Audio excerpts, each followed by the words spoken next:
दिल्ली में भले ही लोग बरसात के लिए तरस रहे हों कि मौसम अच्छा हो जाए, बारिश हो जाए, लेकिन दिल्ली में यमुना में पानी बढ़ता जा रहा है, जलस्तर बढ़ता जा रहा है, क्योंकि हथनी कुंड बैराज से हरियाणा से लगातार पानी छोड़ा जा रहा है। और यही वजह है कि अब दिल्ली के एलजी ने लोगों से अपील की है कि यमुना में ना जाएं, यमुना में ना उतरें।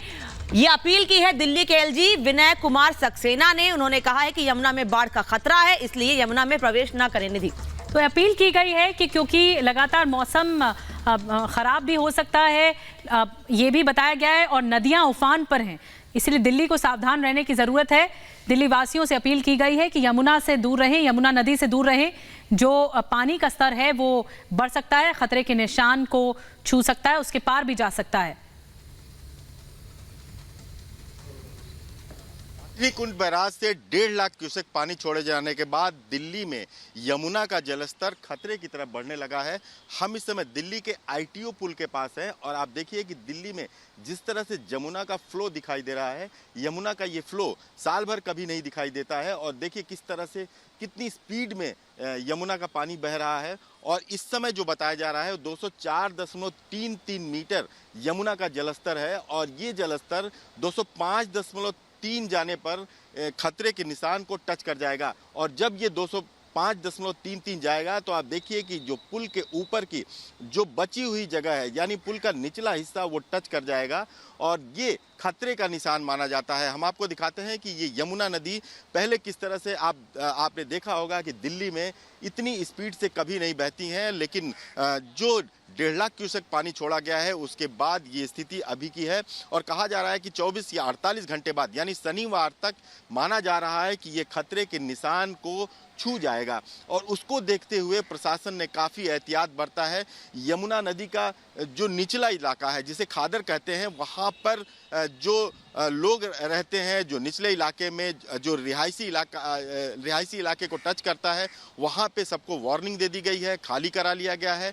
हम इस इलाके को दिखाते हैं कि दूर दूर तक यहाँ कोई अभी खादर इलाके में रहता नहीं है, लेकिन जिस तरह से जलस्तर लगातार बढ़ता जा रहा है उससे ये आशंका है कि जल्द से जल्द यमुना खतरे के निशान को पार कर जाएगी। बीच में हम आपको दिखाते हैं कि एक बहुत बड़ा टापू है जिस पर कि घास, बड़ी बड़ी घास उगी हुई रहती हैं, साल भर ये रहता है। ये टापू करीब 3/4 हिस्सा इसका डूब चुका है और ये बताता है कि अचानक जिस तरह से 1.5 लाख क्यूसेक हथनी कुंड बैराज से छोड़ा गया है, उसके बाद यमुना की ये हालत हुई है। और जहां तक अभी तक इसको मॉनिटर किया जा रहा है, जो प्रशासन है, जो एनडीआरएफ की टीम है, उसको अलर्ट मोड पे रख दिया गया है। और जो निचले इलाके हैं वहां पर लगातार पुलिस की पेट्रोलिंग हो रही है, लोगों को चेतावनी दी गई है, लोगों को इलाका खाली करने को कहा गया है।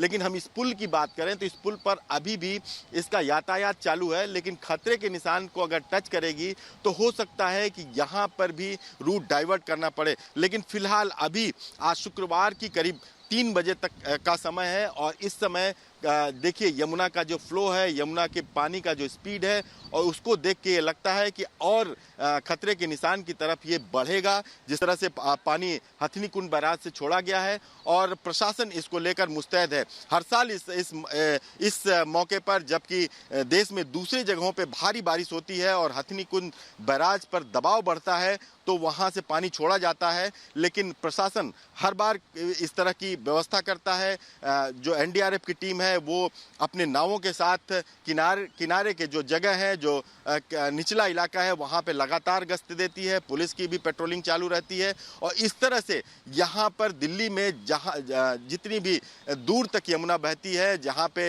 रिहायशी इलाके करीब पड़ते हैं, वहाँ पे चेतावनी दे दी जाती है और लोगों को वहाँ से हटने को भी बोल दिया जाता है। यही काम इस बार भी किया गया है। लेकिन आप देखिए कि अभी भी यमुना खतरे के निशान को अभी उसने टच नहीं किया है। लेकिन ये बताया जा रहा है कि जिस तरह से हथनी कुंड बैराज से पानी छोड़ा जाता है, करीब 24 से 48 घंटे लगते हैं यहाँ दिल्ली तक आने में, लेकिन जो पहले पानी छोड़ा गया है उसकी ये वानगी है, उसके वजह से देखिए कि ये पुल करीब जो 3 फीट के करीब नीचे रहता था यहाँ पानी, और बहुत ही शांत यमुना की धारा बहती थी। उसमें देखिए कितनी स्पीड आ गई है और करीब 3 से 4 फीट ये पानी इस पुल के जो पाए हैं उसके ऊपर आ चुका है। तो कुल मिलाकर कह सकते हैं कि अब यमुना खतरे के निशान के आसपास तो बह रही है, लेकिन अगले 24 घंटे दिल्ली के लिए काफ़ी अहम होंगे और प्रशासन के लिए एक बड़ी चुनौती होगी कि अगर खतरे के निशान से ऊपर जाती है तो ये देखना होगा कि लोगों के जान माल की सुरक्षा हो, कोई भी नुकसान या किसी के जान को खतरा न हो।